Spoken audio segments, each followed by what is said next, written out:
Doğma Torpaq tam metrajlı bədii filminin təqdimat mərasimi keçirildi. Təqdimat mərasimində rəsmi şəxslər, tanınmış elm və mədəniyyət xadimləri, eləcə də digər qonaqlar iştirak etdilər. Filmin istehsalı Mədəniyyət Nazirliyi, Kino Agentliyi və Nariman Film Kino Studiyasına aiddir. Mən heç yana gedəcək komandir. Zarafat edirsən, özün məndə yaxşı bir səbəbinə baş verir. Mən heç cəmaatın yanında cavab verəmə. Axı sənə dedim ki, sən Bakıdan gəlin. Yeni yerdən gəlib inanlara yox deyə bilməzdim. Quruluşçu, rejissoru və ssenari müəllifi İlqar Safat və prodüseri Nəriman Məmmədov olan filmdə Azərbaycanın yaxın tarixinin 3 vacib mərhələsi işıqlandırılır. Bunlar indiki Ermənistan ərazisində tarixi Azərbaycan torpaqlarında yaşayan soydaşlarımızın öz doğma yurdlarından qovulması, 1-ci Qarabağ müharibəsi, xüsusən Xocalı soyqırımı və ordumuzun 44 günlük vətən müharibəsində şanlı qələbəsidir. Jolie Sapardov, on m'a навести ущи прожужжал по вашей красной славе. Есть Баку, Амирзан. И все равно вам есть о чем поговорить. Joel, this guy is Jewish. Do you want to have a chat with him? Gelirsen ha? Gel sıra.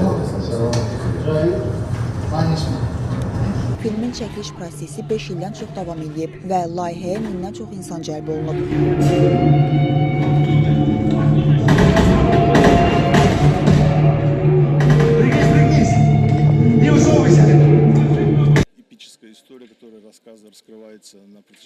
Doğma Torpaq filmi 40 il ərzində baş verən hadisələri göstərən, xalqımızın tarixində iz buraxmış ağrılı səhifələrə işıq tutan hərbi dramadır. Biz həm Azərbaycanlıların qafandan məcburi köçürülməsini, həm də Xocalı qətliamı kimi faciəli hadisələri göstəririk. Senari üzərində təxminən 2 il ərzində iş aparmışıq. Mən çox şadam ki, biz bütün çətinliklərə baxmayaraq bu işin öhdəsindən uğurla gəldik. Çətinliklər çoxsaylı idi. Tamaşaçılar filmi izlədiklərində böyük sayda aktyor heyətini, döyüş səhnələrini və xüsusilə də Xocalı qətliamına dair ağır kadrları izlədikdə bu çətinliklərin nə qədər böyük olduğunu anlayacaqlar. Lakin yaxşı və peşəkar komandaya sahib olmağımız bu çətinliklərin öhdəsindən gəlməyə imkan verdi.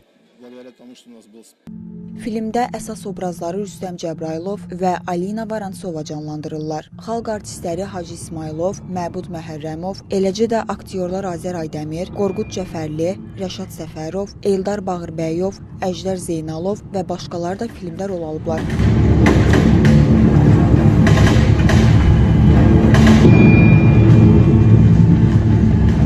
Ekran əsərində hadisələr 1992-ci ildə cərəyan eləyir. Miranda adlı Londonda çalışan jurnalist qız Bəbirlər haqqında film çəkmək üçün Azərbaycana gəlir. Bu zaman müstəqil Azərbaycan Qarabağda erməni separatçılarına qarşı mübarizə aparır. Təsadüfən Miranda Emil adlı kəşfiyyatçı İgid Azərbaycan oğlu ilə tanış olur və bir anda Miranda hadisələrin iştirakçısına çevrilir və birlikdə çətin sınaqdan keçirlər. Filmdə erməni vəhşiliyi, Xocalı soyqırımında baş verən vandallıq anbağın öz əksini tapıb.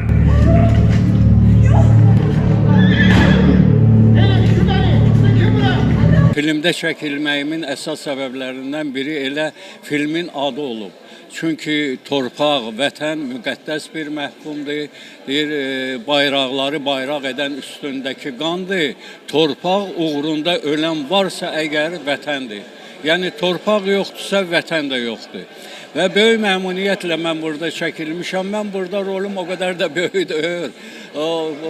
Hospitalın rəisini mən çəkilmişəm həmin rola. Amma çox mənə böyük ləzzət elədi ki, 90-cı illərdə, 80-70-ci illərdə Azərbaycan Film Kino Studiyasında çəkilən o filmlərin mən əhval-ruhiyyəsini hiss elədim. Bu filmdə mənim rolum o olubdur ki, İlqar müəllimin dəvəti ilə mən erməni dili təmiz bildiyim üçün bu kaskadyorları erməni dili öyrətmişəm və rolda onlar sırf erməni dili danışmaq üçün. Qısaca olaraq orada da bir süjetdə İlqar müəllim dedi, hamısını çəkirsiniz, gəlin sizi də çəkək. Orada bir qısa süjetdə mən də erməni rolu, yəni dil bildiyim üçün o rolu oynadım. Bu filmdə kiçik bir uşaq rolunu canlandırdım. Orada fikirlərə çatdırılmaq istəyən mövzu idi ki, erməni vəhşilikləri falan, ananı necə baladan ayrılırlar və burada da ki, balaca uşağa işgəncələr və s. belə verirlər, çox insanı öldürürlər falan.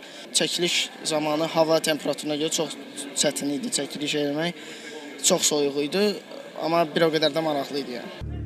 Filmin çəkilişləri Qobustan, Quba, Bərdə, Zaqatala, Qax rayonlarında, Bakı və Şuşa şəhərlərində aparılıb. Qeyd eləyək ki, ekran əsəri 44 günlük Vətən müharibəsindən sonra azad edilən ərazilərdə ərsəyə gələn ilk tam metrajlı bədii filmdir. İxva ilişki